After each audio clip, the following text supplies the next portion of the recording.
Hey everybody, it's Ken Haas from Reverend Guitars. I'm here with Stuart Baker, Stuart Daniel Baker, yeah. and we were just wrapping up talking about the Unknown Hinson signature guitar. But you know, I think there's some interest out there in who you are and what you do and how you came to be Unknown Hinson. And when did you start playing guitar? I started playing guitar when I was 5, and I'm not going to tell you how old I am now, but I'm old enough. Yeah, I started playing when I was 5, and my dad was a professional musician, primarily a guitar player, and I'm left-handed. And the first time I picked up a guitar, I picked it up like this, you know, and he said, no, you should turn it back around this way because your left hand is your strongest hand. And he said, when you play guitar, your left hand does all the hard work, which is the fretting, the pulling of the strings, the chording. And at the time I said, well, whatever. He's my father. He knows best. So he's responsible for my being a left-handed person who plays guitar right-handed, which I guess makes sense. Everything else in the world I do left-handed, except play guitar. But yeah, I've been playing since I was 5, and then I took up drums when I was about 11. Started playing in local little rock bands with my brother, and got tired of sitting in the background singing harmony while he was up on the front line playing guitar and singing lead. And so I said, hey, I'd rather be playing guitar with you. So I started focusing more on the guitar, and we got a drummer. So we made a little 45, played around regionally. Then he got out of the business, and all played all through high school in various little rock and roll bands. And in my 20s, I toured quite a bit with other regional bands on the southeast coast of the U.S. And moved to New York for a while in the early 70s, mid-70s, as I might say. Yeah, mid-70s. And made a couple of records that didn't go anywhere, as myself, and starved, but I always loved playing music. And moved back home to North Carolina, which is where I'm from. Got in another band, toured some more, and got tired of the rock and roll late 70s, no offense, disco era. So took up in a country western honky-tonk house band. And I did that for a couple of years, made a steady living, and was able to hone my guitar playing and take it a little more seriously than I had before. So I didn't realize what I was doing in a honky-tonk full of drunks 6 nights a week until now. And I say, well, what you were doing then was R&D for Unknown Hinson. So I'm glad that I spent those years in all the country western honky-tonks in the Deep South. And Unknown Hinson is a result of my childhood growing up in a small southern town surrounded by many colorful characters.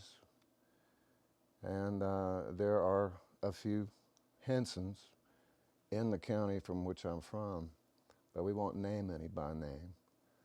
It is a popular name from where I'm from. So I just took that surname and concocted the voice and gave the character the name Unknown. And made him an ex-con, liquor-drinking, woman-chasing, gun-toting vampire, country western singer, guitar player. And it snagged, so here I am with an Unknown Hinson signature guitar. You know, it beats starving. You know, I feel fortunate that people like it. They think it's funny, and they come out to see it, and we all have a big time. And got a new album coming out this fall, 2011, this fall, and a new season of Squidbillies on Cartoon Network's Adult Swim. But anyway, so it's a little bit about me. I'm not used to talking about myself. I'd much rather talk about Unknown Hinson or Early Cuyler, or this guitar. But yeah. Any questions, Ken? Wow, I don't even know what to ask. That's an interesting story. Now, people who, the Unknown Hinson character, I mean, it's more than, in my opinion, and I know a lot of fellow guitar players who share this opinion. Hinson has become one of these, it's a guitar player destination as far as the show is concerned. And I mean, yeah, and the character is funny, but it's more than just having a funny character and going out there. I mean, when you have the skills to sort of back up what the character is doing, it makes the whole thing, a show and a presentation and stuff. And I'm honored to have you here doing this with us. Well, I appreciate you saying that. Like I said, I concocted Unknown Hinson out of the characters I grew up with as a kid in a small southern town. But the voice, the speaking voice of Unknown Hinson, which I'll spare you from right now because I'm not in character or makeup or costume. But that's just the sort of thing I came up with back in the late 70s, kept the voice and concocted the rest of Unknown's look, his persona, and backstory, his legend, so to speak, of his being a country western singer, ex-convict, blah, blah, blah, a vampire. But those elements reflect my love for certain things, which is real American country western music, and my love for old Universal horror motion pictures of the 30s and 40s, and my having to spend 6 nights a week around a lot of fighting, drunk rednecks, and honky-tonks. So When did you start performing as Hinson? 1993 is when I first did a live show as Unknown Hinson. Yeah.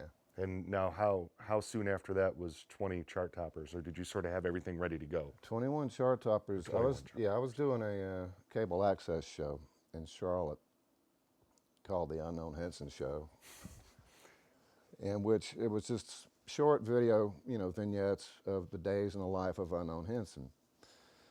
So I figured, he needed a body of work, a body of music, because otherwise, I didn't want the character to be written off as some sort of, hee-haw or whatever comedic 90-day thing. So I made him a little on the dark side, a little dangerous, a little controversial, and would showcase these short tunes from the first album I did for him, which was called 21 Chart Toppers.